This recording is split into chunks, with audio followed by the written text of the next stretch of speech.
Batam TV, Inspirasi Kepri.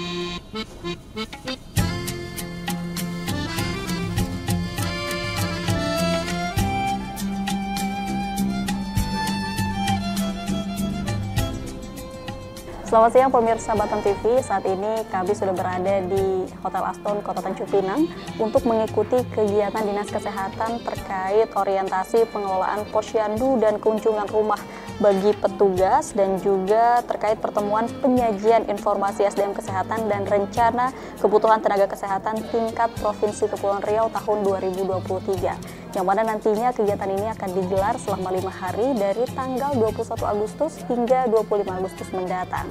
Dihadiri oleh dinas terkait dan juga tim penggerak PKK Kabupaten Kota se-Provinsi Kepri. Seperti apa? Ikuti liputan selengkapnya.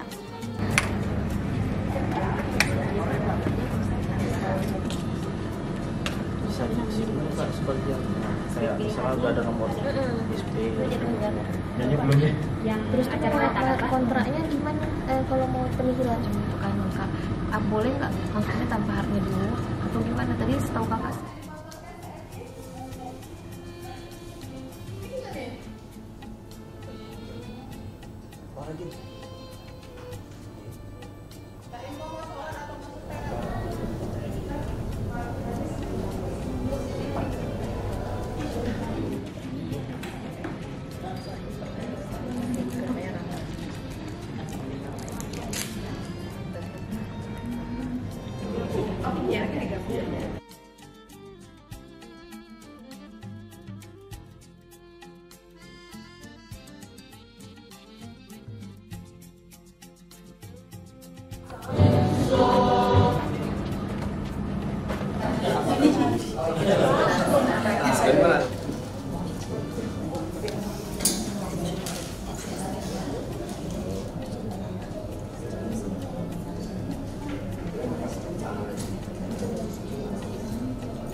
Bapak Ibu yang berbahagia, saya ucapkan selamat datang.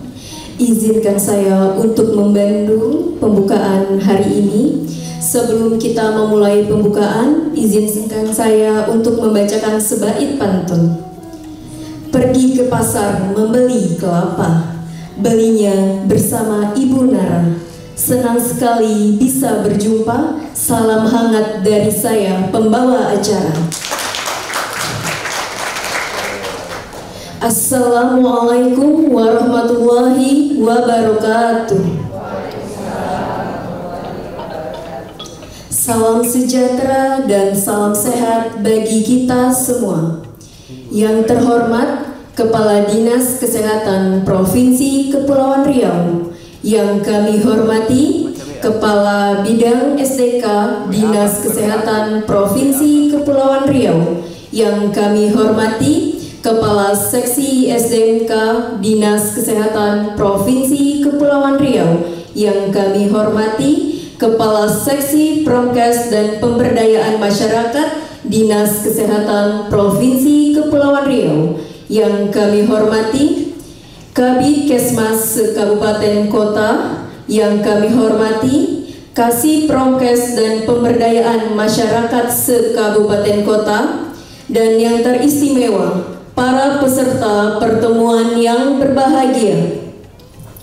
Acara pembukaan pertemuan penyajian data, informasi SDM Kesehatan dan rencana kebutuhan tenaga kesehatan lintas sektor tingkat Provinsi Kepulauan Riau tahun 2023 dan orientasi pengelolaan posyandu dan kunjungan rumah bagi petugas kabupaten kota seprovinsi Kepulauan Riau dimulai. Menyanyikan lagu kebangsaan Indonesia Raya, hadirin dimohon berdiri.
Hadirin dipersilakan duduk kembali. Marilah kita berdoa. Doa akan dipandu oleh Bapak Denny. Kepada Bapak Denny dipersilakan. Assalamualaikum warahmatullahi wabarakatuh. Sebelum kita memulai acara ini, marilah sejenak kita menundukkan kepala dan menadahkan tangan, memohon ridho untuk kelancaran kegiatan yang akan kita laksanakan. Untuk yang beragama non-muslim, mohon dilanjutkan dengan kepercayaan masing-masing. Dan bagi yang beragama muslim, mari kita awali dengan membaca umul kitab Al-Fatihah. Bismillahirrahmanirrahim. Alhamdulillahirabbil alamin, wassalatu wassalamu ala anbiya'i wal mursalin wa ala alihi wa sahbihi ajmain. Ya Allah yang Maha Pengasih, berkahilah kami yang pada hari ini berkumpul untuk melaksanakan acara pertemuan penyajian informasi SDM kesehatan dan rencana kebutuhan tenaga kesehatan tingkat Provinsi Kepulauan Riau tahun 2023. Ya Allah yang Maha Pengampun, ampunilah dosa kami, dosa orang tua kami, dan dosa para pemimpin kami.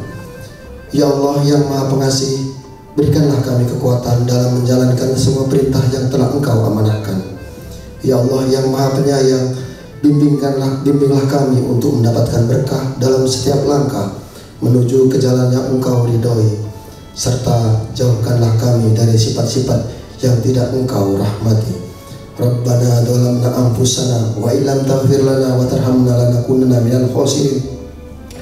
Rabbana la tuzigh qulubana ba'da idh hadaitana min ladunka rahmatan innaka antal wahhab. Rabbana atina fid dunya hasanah wa fil akhirati hasanah wa qina azabannar. Subhana rabbika rabbil izzati amma yasifun wa salamun alal mursalin walhamdulillahi rabbil alamin. Assalamualaikum warahmatullahi wabarakatuh. Bapak Ibu yang berbahagia, mari kita dengarkan bersama laporan panitia yang akan disampaikan oleh Kepala Bidang SDK Dinas Kesehatan Provinsi Kepulauan Riau kepada Ibu Putri Rahmawati MKM. Disilahkan. Yang terhormat kepada Kepala Dinas Kesehatan Provinsi Kepulauan Riau, kemudian yang terhormat narasumber pada pertemuan hari ini, Yang terhormat perwakilan dari Dinas Kesehatan Kabupaten Kota Seprovinsi Kepulauan Riau, yang terhormat perwakilan dari Dinas Pemberdayaan Masyarakat Seprovinsi Kepulauan Riau, peserta dari tim penggerak PKK Provinsi dan Kabupaten Kota, kemudian peserta dari Kabupaten Kota, fasilitator dari Dinas PMD, Dukcapil, dan internal Dinas Kesehatan, hadirin sekalian dan panitia yang berbahagia. Sebelumnya saya sampaikan sebaik pantun dulu. Tadi kan pembawa acara sudah menyampaikan sebaik pantun. Jadi kita pantun juga. Segantang lada Kepri tercinta, harapan maju membangun bangsa. Selamat datang peserta semua. Semoga sehat selalu dan ceria. Izin Pak Kadis, hari ini saya akan membacakan laporan dari 2 pertemuan, yaitu pertemuan penyajian informasi SDMK dan rencana kebutuhan tenaga kesehatan tingkat Provinsi Kepulauan Riau tahun 2023, kemudian laporan orientasi pengelolaan posyandu dan kunjungan rumah bagi petugas kabupaten kota tahun 2023. Adapun dari tujuan dari pertemuan rencana kebutuhan, yaitu tersusunnya dokumen deskripsi SDMK Provinsi Kepulauan Riau serta dokumen rencana kebutuhan tenaga kesehatan. Kemudian tersusunnya dokumen deskripsi SDMK Kabupaten Kota dan rencana kebutuhan tenaga kesehatan Kabupaten Kota. Tersedianya informasi SDMK yang terupdate pada SISDMK terintegrasi. Kemudian tersedianya analisis informasi SDMK sesuai dengan kebutuhan daerah melalui bisnis intelijen SISDMK yang diseminasikan ke lintas sektor dan lintas program. Sedangkan untuk tujuan dari orientasi pengelolaan posyandu dan kunjungan rumah bagi petugas kabupaten kota, yaitu agar keterampilan pengelola posyandu, keterampilan bayi dan balita, keterampilan ibu hamil menyusui, keterampilan usia sekolah, keterampilan usia produktif dan lansia meningkat. Kemudian setelah mengikuti kegiatan ini, peserta mampu melatih kader di wilayahnya terkait pengelolaan posyandu dan kunjungan rumah. Untuk waktu pelaksanaan kegiatan penyajian informasi dilaksanakan mulai tanggal 21 sampai 25 Agustus tahun 2023.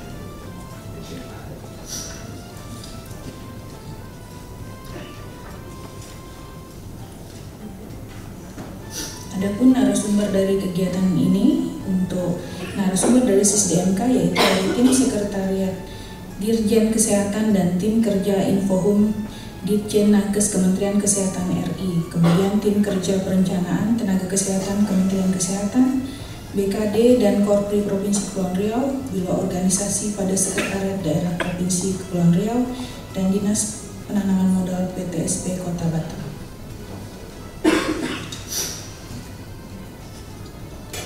Kemudian untuk narasumber untuk kegiatan orientasi pengelolaan posyandu, yaitu dari Dinas Kesehatan Provinsi Kepulauan Riau. Kemudian untuk pembiayaan dalam kegiatan ini yaitu dibebankan pada DIPA APBN tahun anggaran 2023. Untuk peserta SISDMK itu berjumlah 50 orang yang terdiri dari unsur Dinas Kesehatan Provinsi, Dinas Kesehatan Kabupaten Kota, Rumah Sakit Pemerintah, Rumah Sakit Kota, Swasta, dan perwakilan Puskesmas se-Provinsi Kepulauan Riau. Kemudian untuk kegiatan orientasi posyandu berjumlah 30 orang yang terdiri dari lintas program di Dinas Kesehatan Provinsi Kepulauan Riau 6 orang, perwakilan Dinas Kesehatan Kabupaten Kota se-Provinsi Kepulauan Riau sebanyak 13 orang, perwakilan Dinas PMD Kabupaten Kota sebanyak 7 orang, dan tim penggerak PKK Kabupaten Kota se-Provinsi Kepulauan Riau sebanyak 4 orang. Demikian laporan panitia penyelenggara kegiatan pertemuan ini kami sampaikan.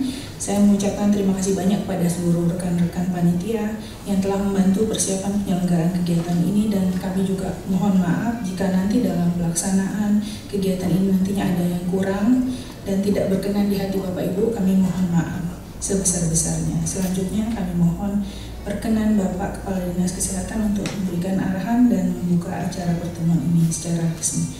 Demikian yang dapat saya sampaikan. Akhir kata, wabillahi taufiq wal hidayah. Wassalamualaikum warahmatullahi wabarakatuh. Kepada Ibu Putri, Bapak Ibu yang kami hormati, mari kita dengarkan bersama sambutan dari Kepala Dinas Kesehatan Provinsi Kepulauan Riau.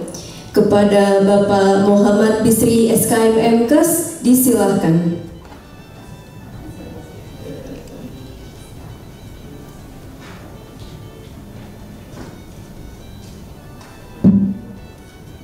Bismillahirrahmanirrahim. Assalamualaikum warahmatullahi wabarakatuh.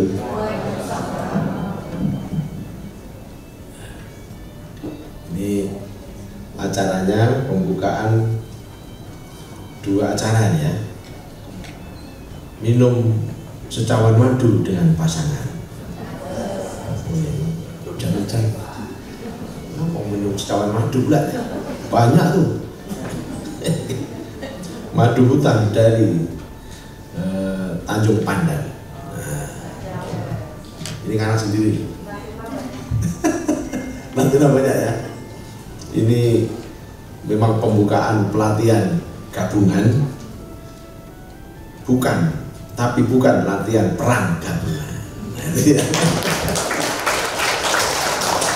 Dulu pernah bukan untuk perang, tapi untuk integrasi dan untuk efektifnya waktu kita semua. Ini sholat dulu kita, sholat asar dulu. Sudah asar ya.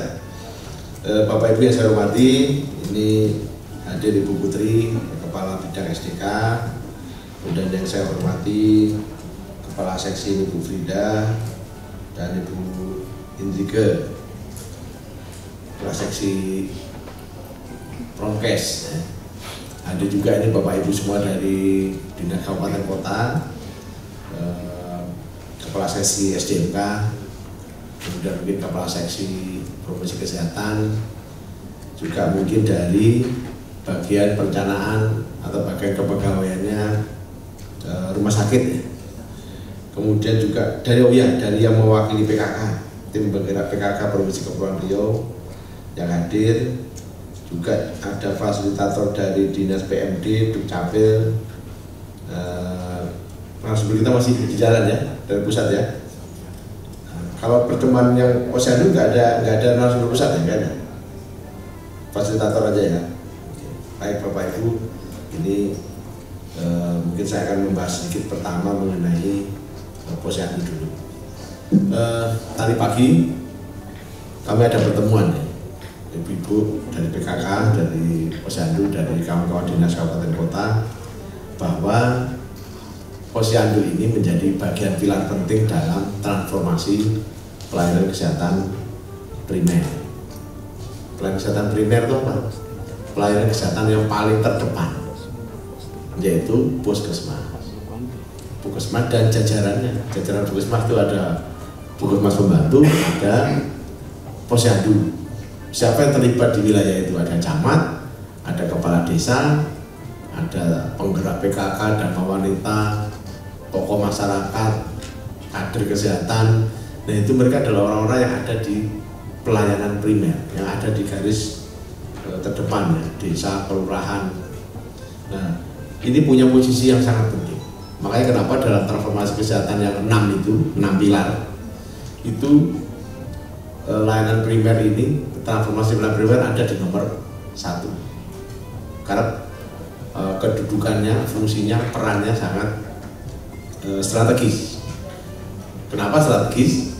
Karena hampir semua program kesehatan nggak ada kesehatan. Semua program pemerintah, kalau ibu-ibu perhatikan, semuanya ujungnya ada di desa, kelurahan. Makanya menggerakkan Kemendagri, Kementerian Desa, ya kan, PMD, pasti ke sana semua. Artinya apa? Saudara-saudara kita yang ada di desa sekarang, yang ada di kecamatan ini menjadi apa ya, penopang utama semua program kita ini berhasil atau tidak. Nah, setuju nggak ya? Setuju ya? Jadi tanpa mereka, tanpa puskesmas, tanpa jejaring di bawah itu, program kita boleh dikatakan tidak akan berhasil. Dan belum ada tanda-tanda selesai. Malah yang terjadi semakin banyak ya. Jumlah TBC kita sekarang nomor 2 di dunia. Oh, hebat kan? Hebat atau nggak hebat?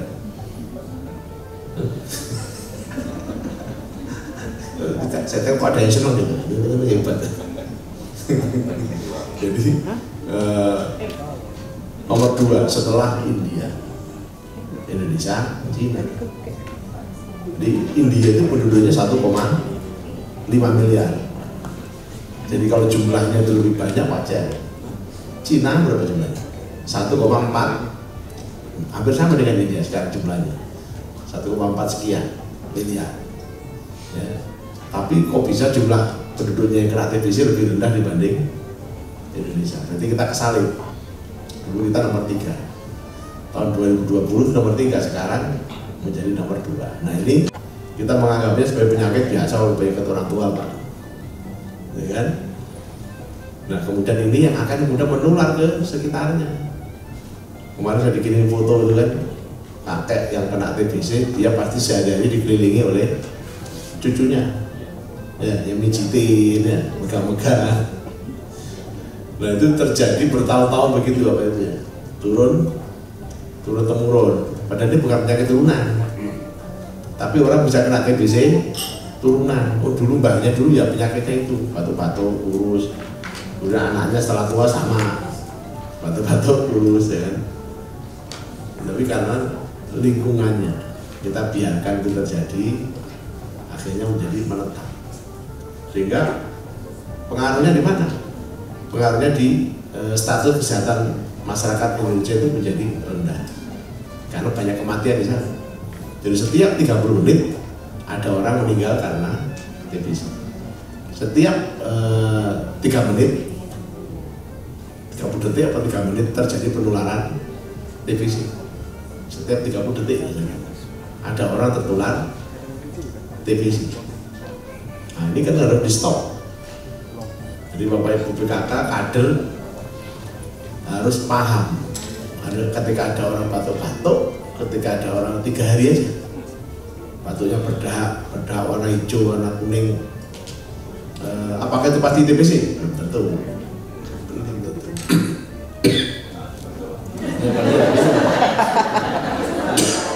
Harus minum. Bukan minumnya ini. Apa ini? Apa gelasnya berapa?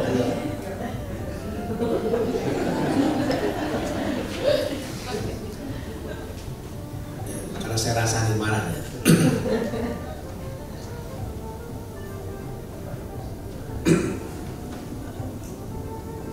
Jadi itu Bapak Ibu ya. Kemarin ada yang cerita tadi itu, ada orang tua tiap hari ngobrol duduk di beranda rumah, batuk-batuk berdarah, itu sekitarnya nggak peduli, dianggapnya sudah biasa, dianggap sudah biasa.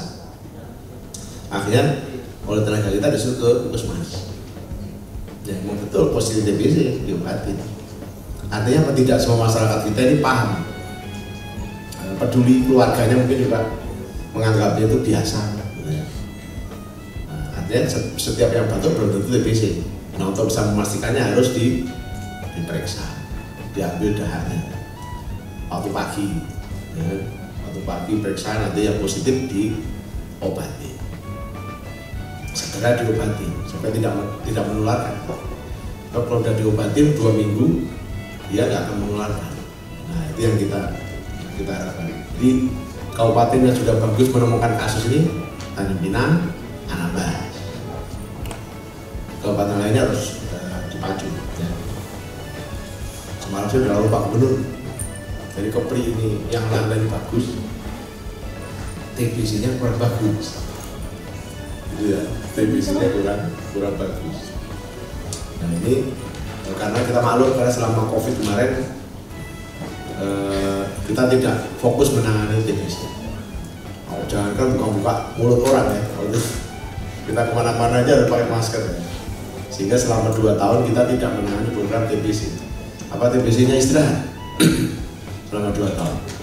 Enggak, kita istirahat, TBC-nya jalan terus. Dia menular terus ya. Nah, makanya terjadi kenaikan. Kalau sebelumnya di Kepri itu ada 104 orang penderita per 100.000, sekarang naik menjadi 254 orang per 100.000 penduduk. Nah ini mumpung ada kawan-kawan posyandu selalu sampaikan. Jadi ada yang takut, ada kemarin ketemu kakak saya tengok kok tambah kurus aja, kenapa? Duit banyak, ya kan, kok tambah kurus. Saya tanya kakak saya perempuan itu, kenapa itu abang, kenapa makin kurus? Nah, TBC udah diobatin, ya sudah minum obatnya. Jadi orang kaya nggak jaminan tidak kena TBC. Ya. Nah di Kepri ini banyak para pekerja kita yang kerja di Sipian, apa yang modern. Rata-rata kesehatannya buruk. Dan mereka yang bekerja dalam elektronik, yang terlalu lama dia duduk di situ, lama-lama kesehatannya nggak bagus. Nah itu rawan dia terkena TBC. Nah ini yang Bapak Ibu ya. Saya kenapa saya cerita begini? Saya juga punya saudara-saudara itu juga cerita begitu itu lancar. Para tenaga kesehatan harus bisa menceritakan ke semua orang, ke kader, camat. Semalam saya ngomong ke Pak Gubernur, ada lagi santai ngomong, saya sampaikan, Pak, TBC kita ini perlu dapat perhatian. Nah, Kepri ini terjadi peningkatan. Jadi Pak Kadis ini kena TBC nggak? Udah Pak, saya udah periksa, nggak ada. Nah ini butuh peran semua pihak untuk menangani TBC. Penyakit yang lain banyak, cuma sekarang yang lebih viral TBC. Karena Pak Menkes kemarin setiap pertemuan selalu bahas TBC. Ini Pak Jokowi saya dengar juga sudah marah, karena Indonesia itu sudah mau maju hebat-hebat kalau ke Jakarta, tapi TBC-nya mau naik, kan malu, ya. Udah levelnya udah naik. Indonesia kan sudah masuk negara middle class country, ya, pendapatannya udah hampir $5.000, tapi kok TBC-nya nggak hilang, malah naik. Nah, ini yang perlu kita perhatikan. Kemudian terkait dengan ini pertemuan posyandu itu, maksud saya. Jadi posyandu, para kader ini harus punya wawasan, Pak Ibu ya. Kawan-kawan di dinas kabupaten, di Puskesmas harus selalu mengupgrade wawasan para kader ini. Jadi kalau ada yang dicurigai sakit, ya disarankan untuk segera datang ke Puskesmas, ke fasilitas kesehatan. Itu maksudnya itu, dan tidak terjadi stigma tadi, bully ya, atau tertutup di dalam penanganan. Ya, kayak tadi contohnya itu dari kirim foto itu kakaknya sakit disembunyiin, ditaruh di pojok ruangan. Orang kita Melayu kan rumahnya dari kayu kan, balik-balik kan Pak. Itu kan kamarnya paling cuma satu. Kemudian hari-hari tidurnya di balik-baliknya itu kan, di luar kamar ya, rame-rame di situ. Ya. Dan di sini kita masyarakat itu masih suka tinggal begitu, tinggal di dempet-dempet di kampung di tepi laut itu. Dempet-dempet jendelanya di mana? Bangunannya mepet-mepet kayu. Ya ada jendelanya. Ya. Ini yang keprihatinan kita semua, Bapak Ibu ya. Nah kemudian berikutnya terkait dengan ketenagaan. Ini kawan-kawan yang dari ketenagaan. Jadi untuk memperkuat layanan kesehatan. Jadi tadi kalau kita mendorong orang berobat, maka Puskesmas, rumah sakit harus siap. Jadi kalau pelayanan primer kita udah bagus, maka berikutnya akan menginjak ke pelayanan rujukan. Jadi kalau masyarakat itu sadar dirinya sakit, datang ke Puskesmas. Kalau Puskesmas nggak bisa melayani, kalau dia membutuhkan perawatan tindak lanjut, maka dia butuh rumah sakit. 10% sampai 20% orang yang datang ke Puskesmas akan membutuhkan rumah sakit. Mestinya begitu. Dan di sini kenyataannya malah lebih. Karena ke Puskesmas hanya butuh surat rujukan, langsung berangkat ke rumah sakit. Nah artinya kita butuh tenaga kesehatan yang cukup di Puskesmas juga ya. Di Puskesmas itu jenis tenaganya harus cukup. Karena tenaganya nggak cukup, akhirnya semua pasien dikirim ke ke rumah sakit, sehingga beban rumah sakit menjadi berat. Padahal 80% masalah orang sakit itu bisa ditangani di puskesmas, mestinya begitu ya. Nah ini pokoknya kalau kawan-kawan itu kebutuhan tenaga harus cermat di sini. Jadi ketika menghitung tenaga harus membayangkan pelayanan yang akan diberikan ke masyarakat ke depan itu seperti apa ya. Jangan sampai ditanya untuk apa mengajukan tenaga lab atau tenaga gizi, tenaga farmasi. Kalau misalnya apa? Kenapa kok mengajukan tenaga ini? Kan cukup bidan, perawat, dokter cukup. Nah, kita tenaga kesehatan banyak jenisnya dengan itu yang kita menjadi PR, belum terpenuhi semua. Nah kemudian rumah sakit, kawan-kawan dari rumah sakit ada berapa nih? Dari RSL ada juga ya, ya Pak ya. Dari RSL, dari RSUP tadi ada, dari RSUD ya. Pengembangan SDM itu bagian dari investasi rumah sakit. Jadi investasi rumah sakit nggak hanya bangun bangunan, nggak hanya beri peralatan kesehatan, tapi yang paling penting adalah investasi bidang SDM, sumber daya kesehatan. Ya, saya kemarin kunjungan ke rumah sakit di Tulungagung, rumah sakit terbaik dunia. Itu terbaik bener, bukan main-main ya. Terbaik dunia. Kenapa kalau dia terbaik dunia? Itu udah disurvei, didatangi oleh dari internasional. Karena dia punya new konsep manajemen rumah sakit, new konsep hospital management. Konsepnya baru. Jadi dia itu pertama menjamin tidak ada pasien telantar ketika datang ke rumah sakit. Semua pasti dilayani. Jadi nggak ada minta uang dulu lalu dilayani, nggak ada. Kami tidak pernah mengungut uang muka jaminan pasien yang datang ke rumah sakit. Terus kalau dia pasien miskin digratiskan. Oh itu program dia tuh hebatnya ya. Kami pasien miskin saya gratiskan. Nah, kemudian yang lain dia punya jaringan layanan sampai ke pelosok. Dokter praktek, bidan praktek, semua itu bisa terkoneksi langsung ke rumah sakit. Jadi kalau ada orang datang ke klinik, puskesmas nggak tertangani, rumah sakit bisa langsung kontak ke rumah sakit. Kami perlu merujuk orang, ruangannya ada apa enggak? Itu ada.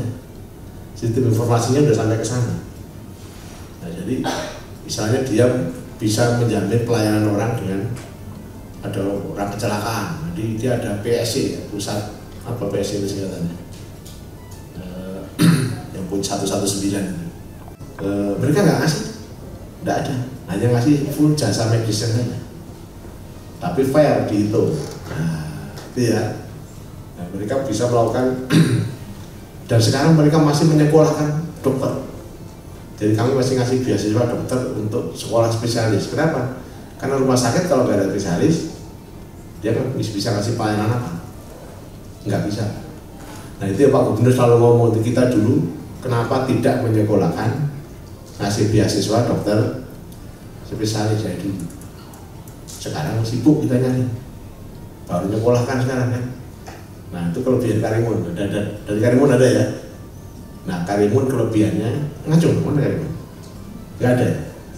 Masih di jalan ya. Nah Karimun itu dari awal nyekolahkan spesialis, makanya berhasil ya. Nah itu kita harapkan kabupaten kota yang lain juga begitu ya.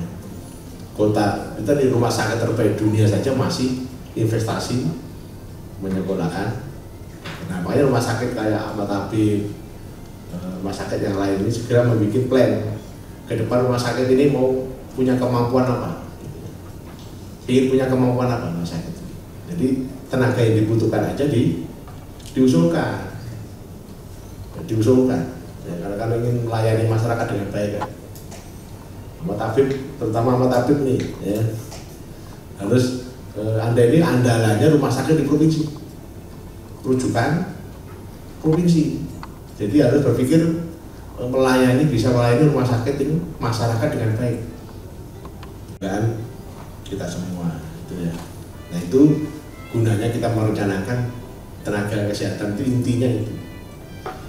Jadi jangan sampai kita kekurangan dokter di Rasa, di Mas Mane baru kita sibuk, dokter kosong, wah masuk berita yang dikejar-kejar kita ini.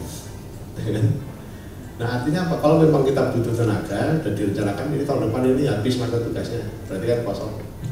Berarti dari awal sudah harus mengusulkan ke DKD, ke pegawai daerah, kepala dinas. Saya sendiri ke kepala dinasnya, dia kepala dinasnya ngomong ke bupati akan ada kekosongan dokter, jadi segera diadakan. Ini kan pelayanan yang penting ini, pelayanan yang penting. Sebab kalau kita nggak bisa melayani, jadi kita dianggap orang kesehatan ini apa? Keberadaan kesehatan ini ya, tidak bisa menangani urusan masalah kesehatan. Sampai kapan? Ya? Sampai kapan kita bisa menyelesaikan masalah pelayanan kesehatan ini secara baik? Ya. Jadi kita harus, Bapak Ibu harus punya energi. Kalau transformasi itu perubahan dengan perubahan itu butuh energi. Energi itu apa? Semangat. Semangat itu karena apa? Karena punya niatan.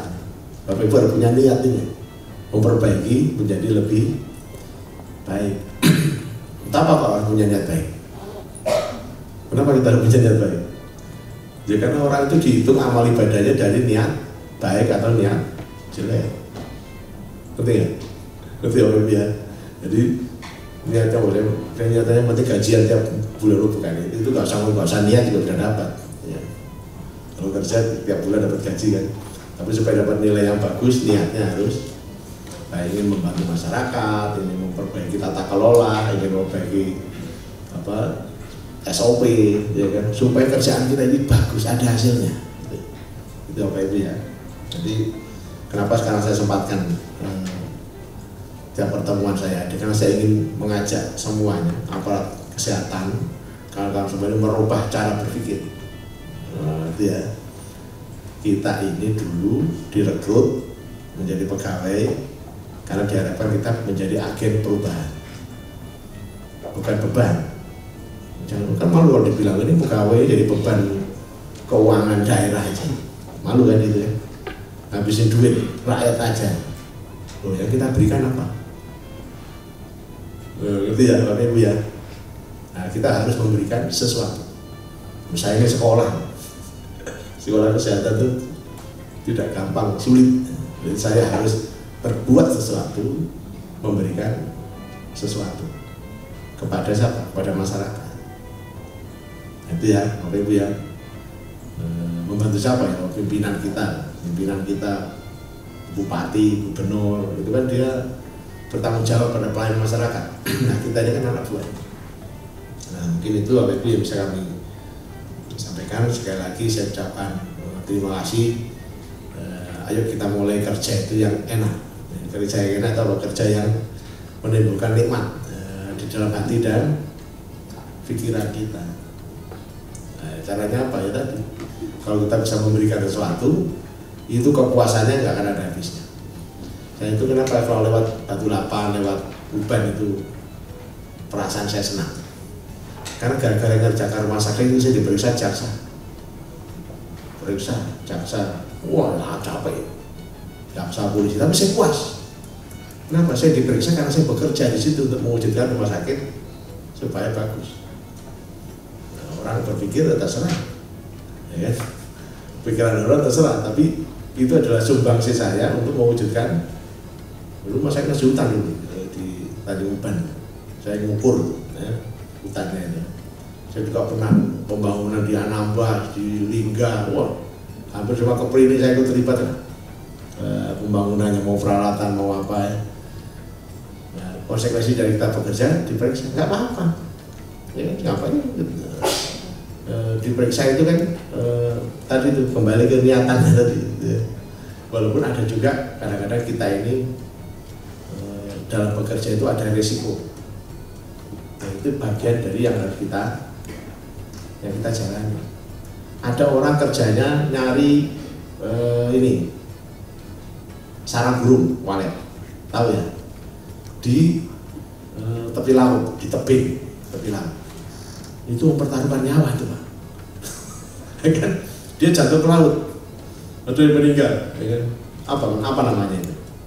Resiko dari pekerjaan. Tapi kenapa di jalan? Nah, karena itu pilihannya dia. Hasilnya bagus, ya kan? Kerjanya cuma sebentar, ya.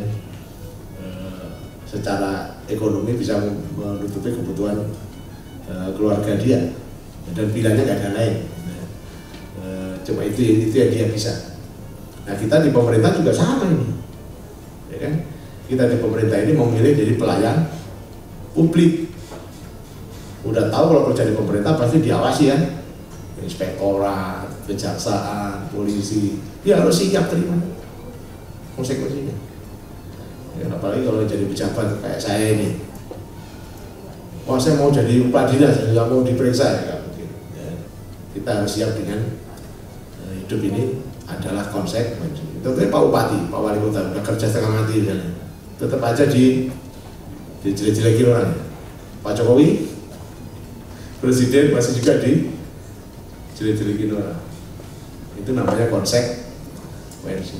Nah, kita harus siap. Nah, Bapak Ibu yang di Puskesmas, wah kok tugas saya banyak ini, nanganin TBC, nanganin demam berdarah, nanganin HIV, nanganin penyakit jantung, penyakit tidak menular ya.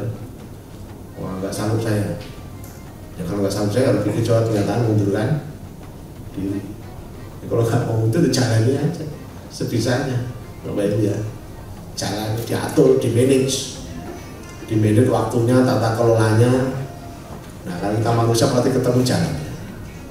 Tapi kalau namanya mengeluh, kalau kita mengeluh hari ini, siangnya kita mengeluh lagi orang lain. Nanti ketemu siapa aja ngeluh, nggak ada habisnya. Sehingga kita akan mengenal orang itu, oh jangan dekat-dekat sama dia, oh itu masalahnya nggak habis-habis. Ngeluh sana kemari. Itu ya Bapak Ibu ya. Dan sekali lagi saya ngasih motivasi ke Bapak Ibu semua. Kalau bisa nanti pensiun itu Bapak Ibu itu punya kenangan, punya warisan yang baik. Oh jangan saya kebutuhan tenaga kesehatan di Puskesmas selesai, tidak ada istilahnya itu tenaganya tidak terpenuhi. Zaman saya tidak ada dokter kosong sehingga masyarakat nggak terlayani.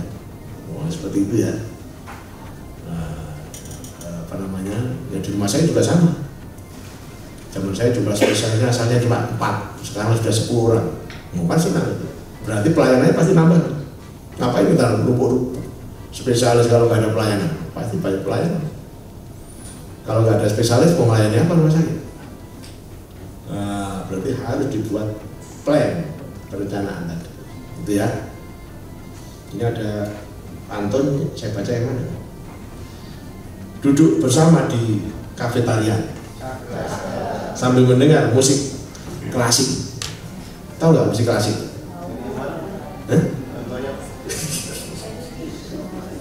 Musik klasik itu lagunya Betaria Sonata, itu klasik bukan?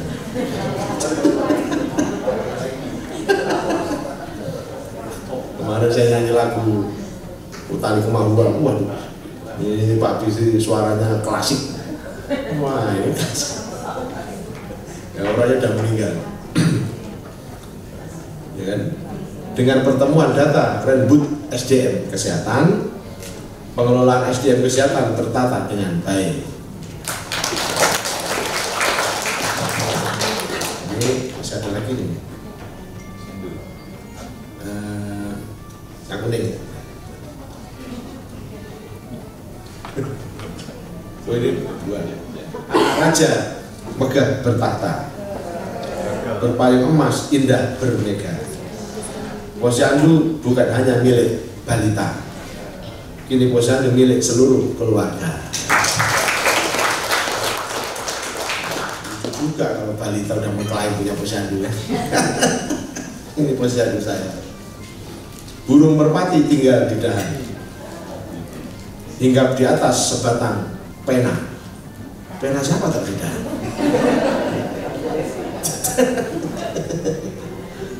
Agar posyandu jadi panutan, kader hebat mestilah dibina. Kemudian sekali lagi mohon maaf, akhirnya dengan mengucapkan apa ini? Bismillahirrahmanirrahim. Acara pembukaan pertemuan penyajian informasi SDMK dan rencana kebutuhan tenaga kesehatan tingkat Provinsi Kepulauan Riau tahun 2023 dan acara orientasi, pertemuan orientasi pengelolaan posyandu dan kunjungan rumah bagi petugas kabupaten kota tahun 2023 Provinsi Kepulauan Riau dengan ini secara resmi saya buka.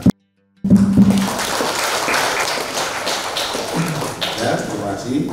Wabillahi taufiq wal hidayah. Wassalamualaikum warahmatullahi wabarakatuh.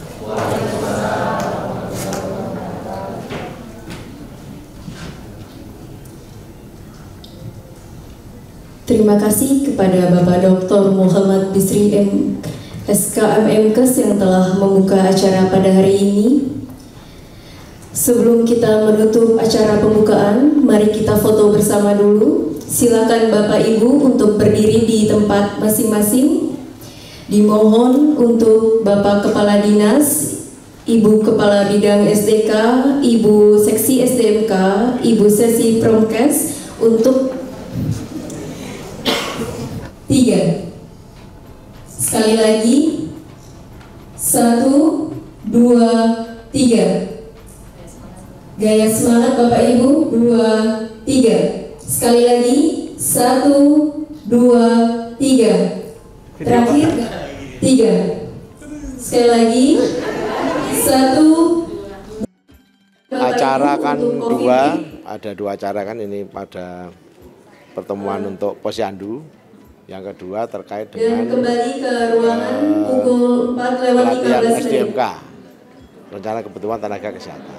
Jadi pertemuan ini penting karena kita ingin posyandu ini kita sadari perannya makin strategis posyandu.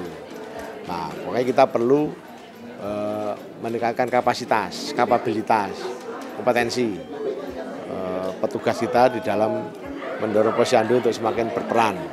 Hampir semua masalah kesehatan sekarang membutuhkan peran posyandu. Itu yang pertama. Yang kedua terkait dengan rencana kebutuhan tenaga kesehatan. Karena kesehatan ini sangat strategis di dalam pelayanan kesehatan. Tanpa tenaga medis, tanpa tenaga kesehatan nggak bisa kan. Nah, makanya jangan sampai ada kekurangan tenaga. Nah, di dalam program perencanaan yang baik berarti kita mengantisipasi kebutuhan tenaga kesehatan yang dibutuhkan semua pelayanan ke depan di kabupaten kota maupun di provinsi. Karena kalau kita ingin mengembangkan pelayanan juga butuh didukung penyiapan SDM-nya juga, SDM tenaga kesehatan. Nah, ini perlu disiapkan karena kan terkait dengan penganggaran ini jangan sampai terlambat. Kalau kita salah mengantisipasi dengan ketersediaan tenaga, berarti kita salah mengantisipasi pelayanan nanti ke depan yang dibutuhkan masyarakat. Posyandu ini kan terus dibentuk, dia punya masyarakat. Jadi kalau sekiranya dia bebannya udah terlalu berat, dia boleh membentuk masyarakat, membentuk posyandu lain. Pak Lurah aja nih, Pak Kepala Desa, Lurah bisa membentuk posyandu menurut kebutuhan. Kalau sampai ngantrinya terlalu banyak, misalnya pemeriksaan kan kasihan. Ya itu akan terlalu, sekarang kan jumlahnya sekitar 1.560-an. Ya, ini akan terus bertambah ya. Kita harapkan terus bertambah sehingga bisa mencakup semua wilayah. Sehingga masyarakat akan, yang paling penting ke depan masyarakat itu menyadari pentingnya posyandu ini. Ini istilahnya pintu pertama untuk orang memperoleh layanan kesehatan yang berbasis berbasis masyarakat. Ya kan, kalau perlu tindak lanjut baru ke puskesmas. Kalau posyandu ini penyegaran terus ya, namanya orientasi kita ini penyegaran, mengingatkan kembali tugas-tugas, tema-tema baru, isu-isu baru, jangan sampai ada yang lewat nih. Jadi contoh nih, yang saya sambutkan masalah TBC. Nah sekarang mereka harus punya pemahaman ya, jangan sampai ada yang lewat nih, ada TBC di sekitarnya dibiarkan, karena ketidaktahuan kan. Nah kalau tahu, para kader ini, masyarakat sekitarnya tahu, dan segera dibawa ke puskesmas untuk langsung diobati. Informasi ini kan kerjaan proses ya, ini kan ada 6 pilarnya. Nah salah satu ini kan transformasi layanan primer, ada ada rujukan, ada transformasi tenaga kesehatan. Nah, perencanaan kebutuhan tenaga kesehatan ini bagian dari transformasi tenaga kesehatan. Itu kan programnya Kemenkes. Akan terus berjalan ini sampai tujuannya untuk memperbaiki pelayanan. Tujuan. Kenapa? Primer ini jadi meningkatkan peran puskesmas. Jadi puskesmas ini punya peran yang penting, strategik untuk menapis orang yang sakit ditangani dan juga mendorong orang supaya nggak sakit. Nah, di tingkat bawah ini kan dengan promosinya, penyuluhannya, program perilaku hidup bersih dan sehat misalnya. Nah, kita ingin masyarakat itu, puskesmas ini kan namanya pusat kesehatan masyarakat ya. Bukan kok duduk dia membawa orang sakit itu, nah, itu hanya salah satu. Tapi yang paling penting dalam mempromosi, melakukan kegiatan promosi kesehatan masyarakat. Nah, transformasi primer itu ke arah sana. Ya tetap semangat, kolaborasi, kerjasama, dan meningkatkan wawasan pengetahuan. Ya, itu ya. Jadi semangat untuk berbuat mengabdi kepada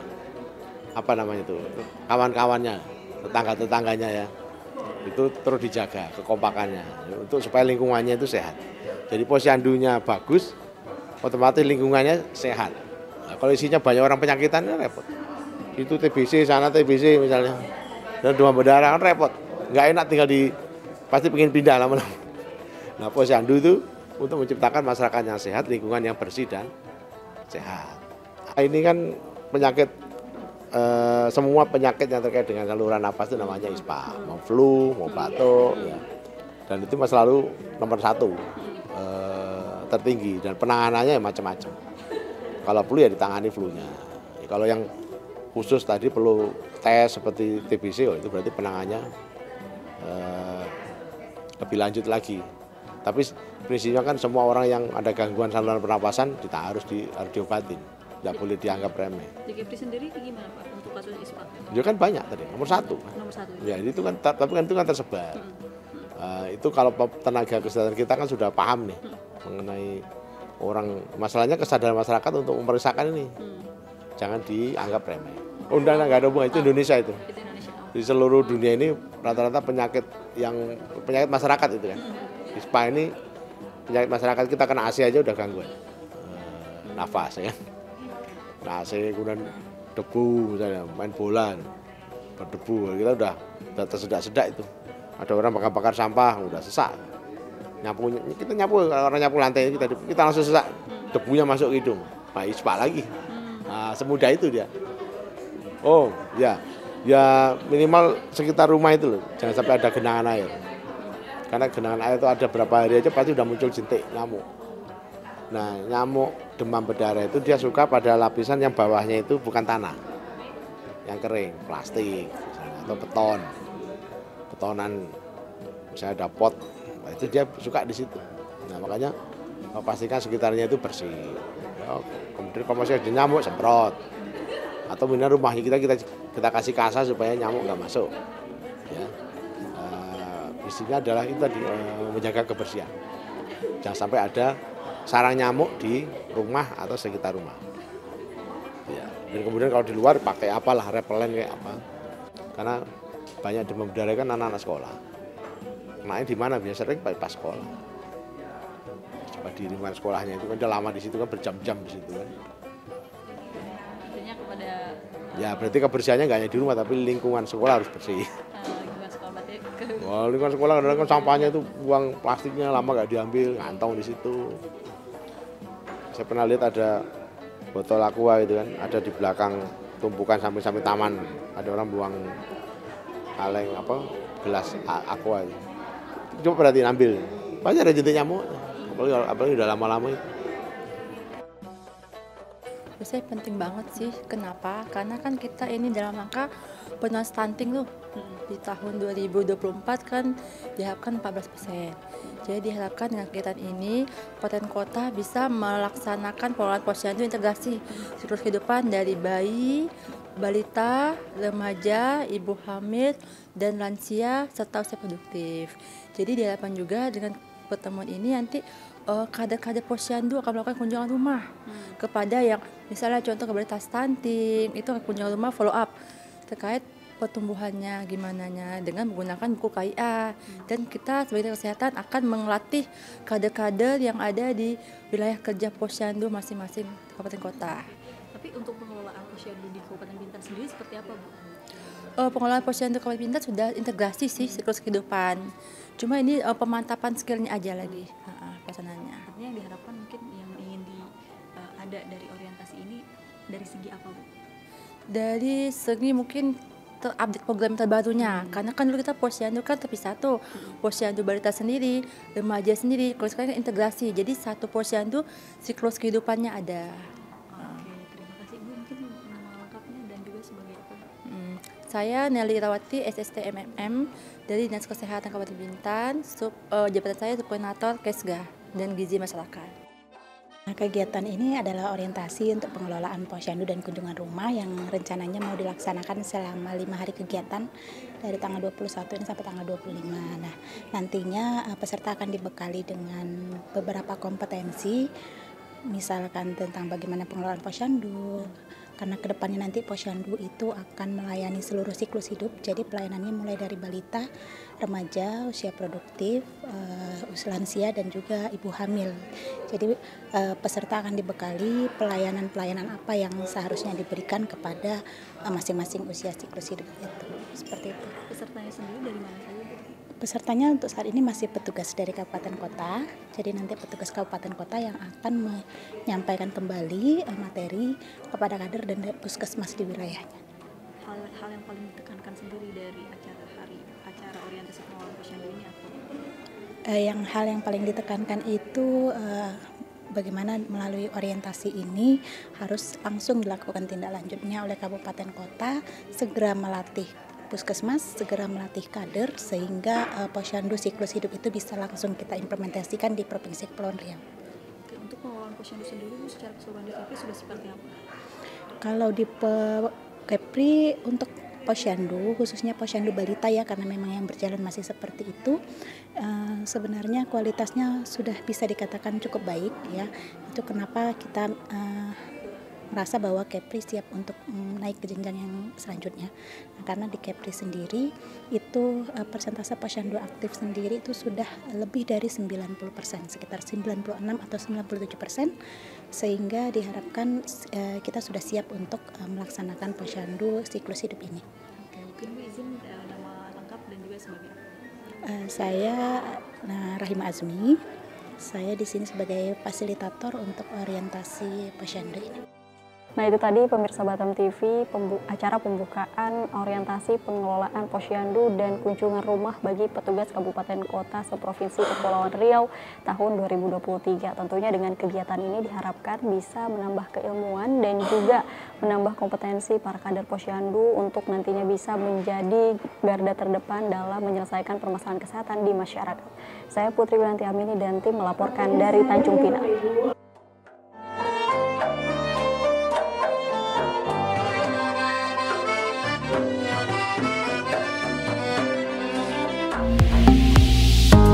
Batam TV, inspirasi Kepri.